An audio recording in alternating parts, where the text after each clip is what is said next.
Assalomu alaykum qadrli tomoshabinlar. Ko'p so'rashingiz mumkin, qanday qilib to'g'ri mollar boqish kerak, qanday semirtirish kerak. Agar shunday qiziqishlaringiz bo'lsa, hozir bemalol ma'lumot berib ketaman. Qanday uy sharoitida to'g'ri hozir ko'pchilik nima desam ekan, davlatning uylarida, hovli uylarida yashaydi. U yerda 2 ta, 3 ta qo'y qiladi. Qo'y, qo'chqor qilishadi, lekin nima berib to'g'ri yem berishni to'g'risi aytaman bilishmaydi. To'g'ri qiziqish bor, lekin u narsani qilish to'g'risi aytaman ko'pchilik qila olishmaydi. Bular uchun nima berish kerak?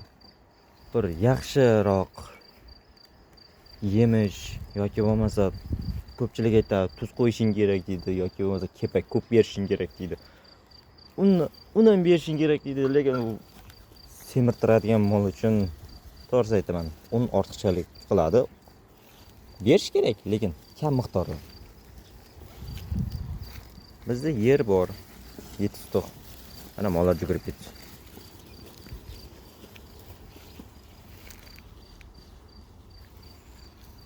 Yer bor, ular yugurib nima qiladi? Baribir semirtiradigan mol uchun ozroq oyog'ini yoziltirib turish kerak.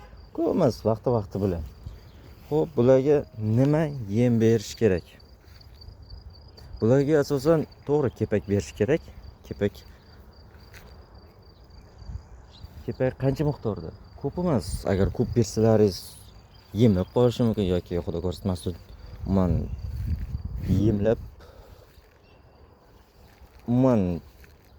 shunchani qilganlaringiz bir taniga chiqib ketadi-da. Mol yemay qoladi. Suv ichadi, lekin yemaydi umuman. Shu vaqtlarida nima qildim? Boshqa vaqtlarda nima qilish kerak? Bir normal yugurtirish kerak, undan keyin yemish berish kerak. Boshqa hech narsa bo'lmaydi. Yoki bo'lmasa где-то bir kunlab hech narsa bermangizlar, qorni och bo'lgandan keyin o'zi yeb ketadi. Agar u ham yordam bermasa, bir veterinar chaqirish kerak. Yoki boshqa veterinar chaqirib qo'yish kerak. Oddiy bir-ikki ukol uradi, shu bilan bo'ldi. Endi ularni nima yem berish kerak? Hozir yemni ko'rsataman.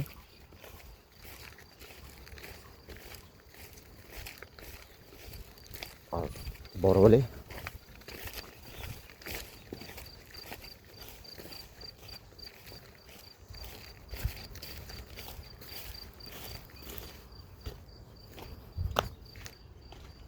Mana kepak.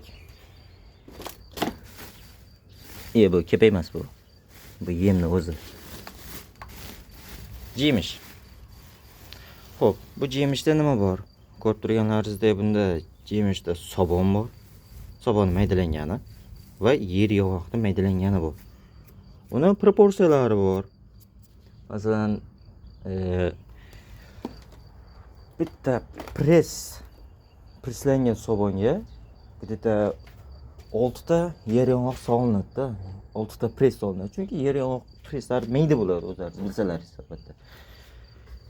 Mana bu kepak. Mana kepak.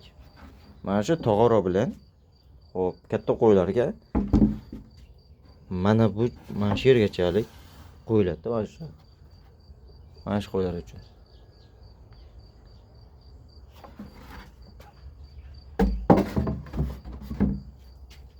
Uy sharoitida shunday qilsalaringiz bo'ladi. Masalan, qo'riqxonamiz ham katta. Yer bor bizda. Mana chiqarish endi boshida aytdim, oyoqlarini yoziltirib turish kerak degan. Yana bir gap. Обязательно kontuz qo'yingizlar. Manaki kontuz qachondir qo'yganman. Oldin katta edi. Juda katta edi. Qolgan ish qoldi. Sira shu, qanday to'g'ri yem berishni bilishlaringiz kerak. Aytishadi, bedani qurug'i zo'r, bedani xo'li zo'r. Dagi umuman bekor gap. Beda nima qiladi? Yeyveradi. Undan keyin shilta bo'lib qoladi, mana botqa bo'lib qoladi. To'g'ri, ho'l jemish shuni hammasi qiladi. Quri jemish ham qursa, to'g'ri aytaman, beda ko'p qilmaydi. To'ydirmaydi. To'g'ri aytaman, beda ko'p to'ydirmaydi. Yegani ham darrov chiqib ketadi. Yana nima qoldi ekan? yana ko'pchilik aytadi, qishda zo'r semiradi, yozda semirmaydi, ozib ketadi. Hammasi bekor gap. To'g'ri aytaman, hammasi bekor gap. Mana oq qo'yni ko'rayotgan bo'lsalaringiz, necha yillik deb o'ylaysizlar? Masal xira bo'lib qoldi. Men kameram qara ekan. Xullas, shu oq qo'chqor endi 1 yoshga to'ldi. Endi 1 yoshga to'ldi. O'tgan yilda qo'zisi. Ishonlarsiz, bo'lsa yo'q. Mana sog'ri qo'y orasida eng qari. Где-то 5-6 yoshlarga kelib qoldi. Nima uchun buni saqlab turibsan demoqchisizlar? Bu ishda eksportda bu. Hammasi shu avlodi bu. Menimcha bo'ldi. Yo'q. Aytmadim-ku sababini. Yoz kelgan paytlarida junni ko'proq olib turish kerak. Bo'lmasa hamma yegan narsasi junga chiqib ketadi, jun o'sib ketaveradi. Shuni olasizlar, qo'chqormi, qo'ymi tez o'sadi. Qishli paytlarida to'g'ri aytaman, yemishda ko'proq solishlaringizga to'g'ri keladi. Sovuq baribir urib ketadi sovuq. Agar unaqa yopiq joylaringiz bo'ladigan bo'lsa ham boshqa gap. Agar ochiq joy bo'ladigan bo'lsa, to'g'ri aytaman, mol qilishda hojat yo'q. Oyog'idan darrov sovuq uradi mollar.